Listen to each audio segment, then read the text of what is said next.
Bonsoir à tous, merci de nous être fidèles. Tout de suite le sommaire de votre journal. Sa Majesté le roi Mohammed VI Amir al-Mu'minin a présidé hier à la mosquée Hassan à Rabat une veillée religieuse en commémoration de Eid Mawlid Nabawi Sharif. Cette veillée religieuse a été marquée par la remise par Sa Majesté le roi du prix Mohammed VI dans ses différentes catégories et développement dès le début de ce journal.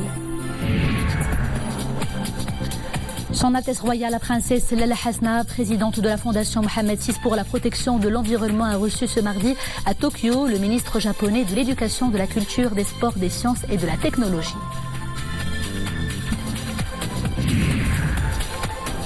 Ouverture aujourd'hui à Marrakech des travaux du 8e sommet Africité. Il s'agit du plus grand rassemblement panafricain des villes et des collectivités territoriales. Cet événement d'envergure rassemble plus de 5000 participants. Sa Majesté le roi Mohammed VI Amir al-Mu'minin, accompagné de son Altesse royale le prince héritier Moulay Hassan, de son Altesse royale le prince Moulay Rachid et de son Altesse le prince Moulay Ismail, a présidé hier à la mosquée Hassan à Rabat une veillée religieuse en commémoration de Eid Mawlid Nabawi Sharif. Cette veillée religieuse a été marquée par la remise par Sa Majesté le roi du prix Mohammed VI dans ses différentes catégories. Mohamed El Shkar.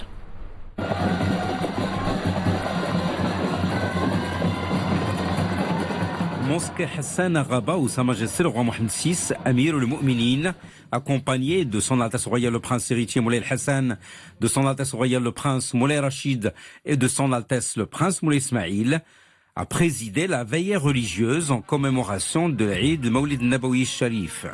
Une veillée religieuse marquée par la déclamation de versets du Saint-Coran et de panégyriques du prophète Sidna Mohammed, prière et bénédiction sur lui. À cette occasion, le ministre des Habous et des Affaires islamiques, Ahmed Tawfiq, a prononcé devant Sa Majesté le roi une allocution dans laquelle il a présenté le bilan des activités des conseils de uléma ainsi que les actions entreprises en matière de promotion de la chose religieuse. Le ministre a ainsi souligné les réalisations accomplies au cours de l'année qui s'achève en faveur de la diffusion du Saint-Coran et de la sauvegarde de la tradition du prophète Sidna Mohammed, prière et bénédiction sur lui, ainsi que les actions du Conseil de uléma et la haute sollicitude dont ne cessent de bénéficier les préposés religieux, les mosquées et l'enseignement originel. À l'issue de son allocution, le ministre des Habous et des Affaires islamiques a remis au souverain le rapport relatif à ses activités. Par la suite, Sa Majesté le roi Mohammed VI Amir al-Mu'minin a remis le prix Mohammed VI de la pensée et des études islamiques, prix de mérite et d'hommage, ex aequo à Abdelhaï Amraoui de Fès et Hussein Ouaqqaq de Tiznit. Sa Majesté le roi Mohammed VI a ensuite été salué par Madame Sonia Blaattal de la République algérienne démocratique et populaire, qui a reçu des mains du souverain le prix international Mohammed VI de mémorisation, de déclamation et d'exégèse du Saint-Coran. Sa Majesté le roi a également été salué par Khalid Riyad, à qui le souverain a remis le prix international Mohammed VI de psalmodie du Saint-Coran avec mémorisation de 5 hizb. Sa Majesté le roi Amir al-Mu'minin a également remis le prix Mohammed VI en art calligraphique marocain, le prix honorifique à Mohamed Sarghini de Fès et le prix de l'excellence à Youssef al-Balqi de la ville d'Aqsa al-Kbir. Par la suite, Sa Majesté le roi Mohammed VI Amir al-Mu'minin a remis le prix Mohammed VI de l'art décoratif marocain sur papier, le prix honorifique à Othman Sassi de la ville de Salé et le prix de l'excellence à Fouad Ablili de la ville de Taounet. Sa Majesté le roi Mohammed VI a aussi remis le prix Mohammed VI de graphisme arabe, le prix honorifique à Ibrahim Aït Hanin de la ville de Casablanca et le prix de l'excellence à Samad Bouesramen de la ville de Marrakech.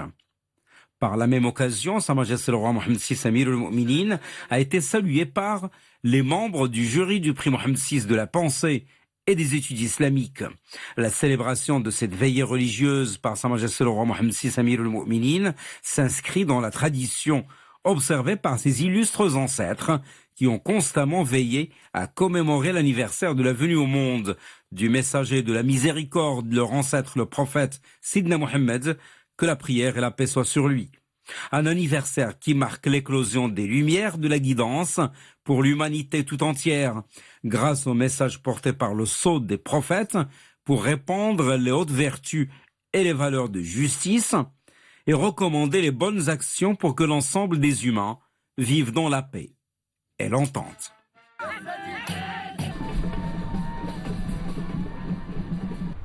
Et toujours à l'occasion de Eid al-Mawlid Nabawi Sharif, notez que Sa Majesté le roi Mohammed VI a accordé sa grâce à 792 personnes, dont certaines sont en détention et d'autres en liberté, condamnées par les différents tribunaux du royaume. Selon le ministère de la Justice, ces personnes se présentent comme suit. Les bénéficiaires de la grâce royale qui sont en détention sont au nombre de 576 détenus. Elles se répartissent comme suit. Grâce sur le reliquat de la peine d'emprisonnement au profit de 3 détenus.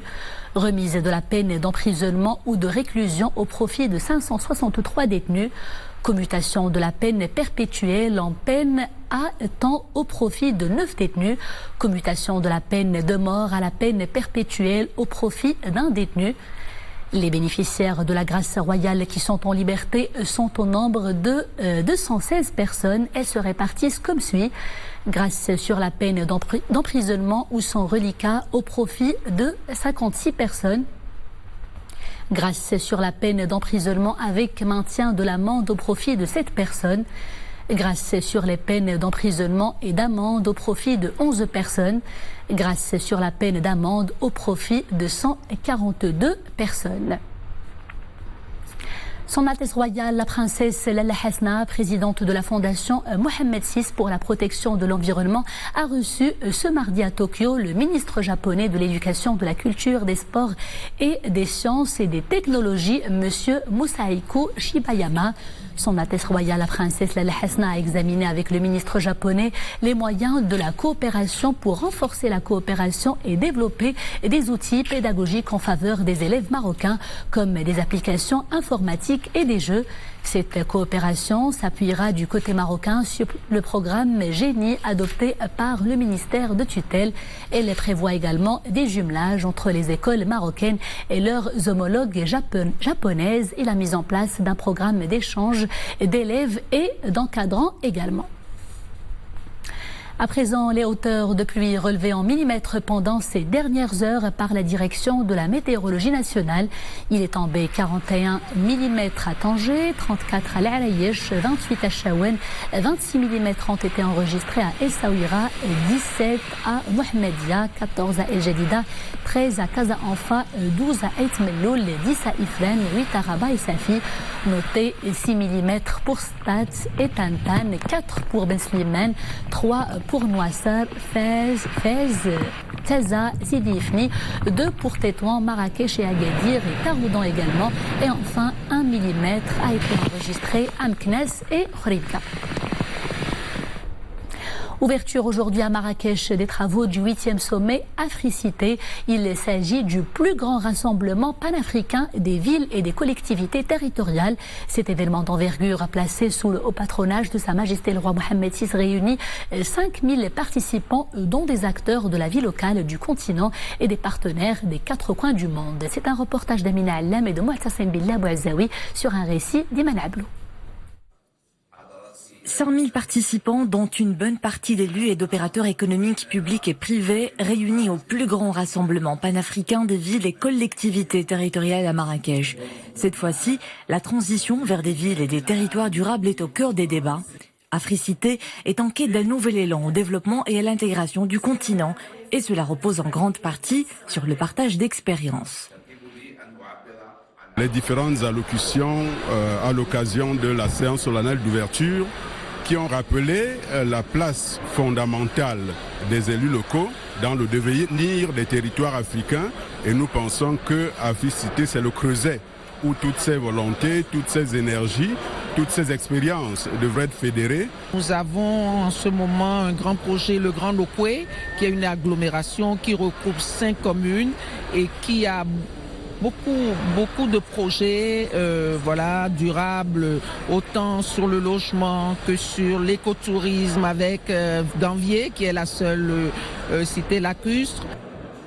2 missions majeures sont identifiées pour ce conclave. Définir les stratégies pertinentes pour l'amélioration des conditions de vie au niveau local et contribuer à la paix, à l'intégration et à l'unité de l'Afrique en partant des territoires.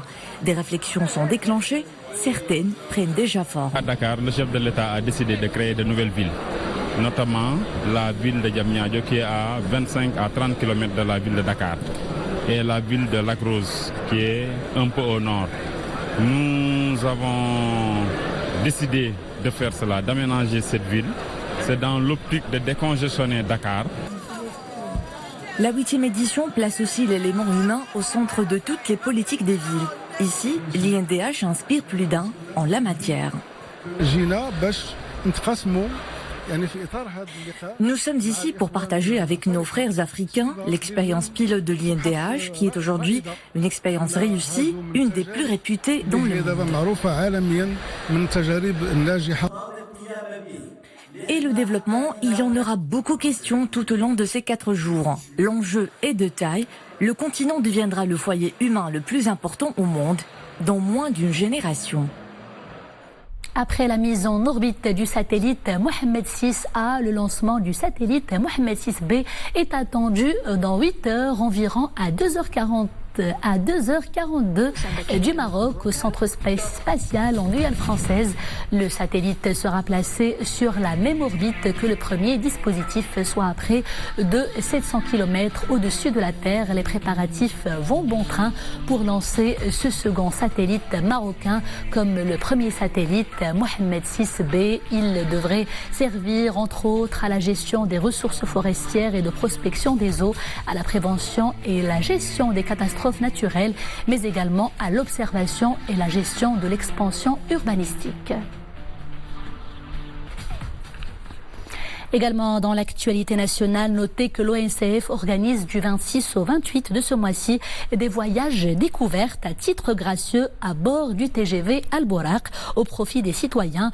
Pour les usagers désireux de vivre cette nouvelle expérience, sachez que des modalités précises sont mises en place pour que l'accueil des bénéficiaires et leur déplacement se déroulent dans des conditions optimales. Ainsi, l'ONCF indique que les personnes intéressées sont invitées à s'inscrire au préalable sur le site marchand www.oncf.voyage-voyage.ma ou en appelant le centre de relations clients au 22 55 et cela de 8h à 18h à partir du vendredi 23 novembre. Les participants plutôt sont invités à communiquer leur nom, prénom, numéro de téléphone, numéro de CNN ainsi que la date et l'heure des voyages souhaités. Intéressons-nous à présent aux travaux de la 13e édition de la rencontre mondiale du soufisme, travaux qui se poursuivent à Madar, province de Berkane. Près de 90 universitaires, chercheurs et intellectuels de différents pays y participent. C'est un sujet de Rachid Latabi et de Zakaria Mokinbillah. Regardez. Quel est le rôle du soufisme dans le rapprochement entre les peuples et dans l'enracinement d'une culture du dialogue? À travers les différentes interventions, les participants mettent l'accent sur l'éducation spirituelle et la noblesse du comportement prêché par le soufisme. Un moyen pour préserver les individus et les sociétés de la violence, de l'intégrisme et de l'ignorance. Ce qui est commun à l'humanité est la base des liens sociaux et des relations entre les individus. C'est ce qui permet aux sociétés de se préserver des influences néfastes et c'est ce qui contribue au développement économique et social. Les travaux de cette 13e rencontre sont axés sur la culture soufie et le commun universel. La culture soufie a été l'expression de la consécration du dialogue et des valeurs de tolérance à travers le cheminement, l'éthique et la spiritualité qui constituent ses fondements. Notre ressenti vient du cœur. Et aujourd'hui, on ne lie pas suffisamment le cœur, la foi et l'esprit. Nos grands maîtres soufis ont lié la foi, le cœur et l'esprit. Et la science du cœur, qui est le soufisme, non seulement nous donne des possibilités de travailler sur ce qu'on appelle la philosophie, la pensée du cœur, mais également elle est source d'une amélioration de la conscience de nous-mêmes. Par la mise en avant des valeurs communes à l'ensemble de l'humanité, ce forum veut contribuer à prévenir les tensions qui emprisonnent le monde et à changer la culture de la discorde par le rapprochement, l'échange et la paix. Et comme à l'accoutumée, depuis déjà 4 siècles, la ville de Salé vit au rythme du Moussem des Cierges en commémoration de Eid al-Mawlid Nabawi Sharif.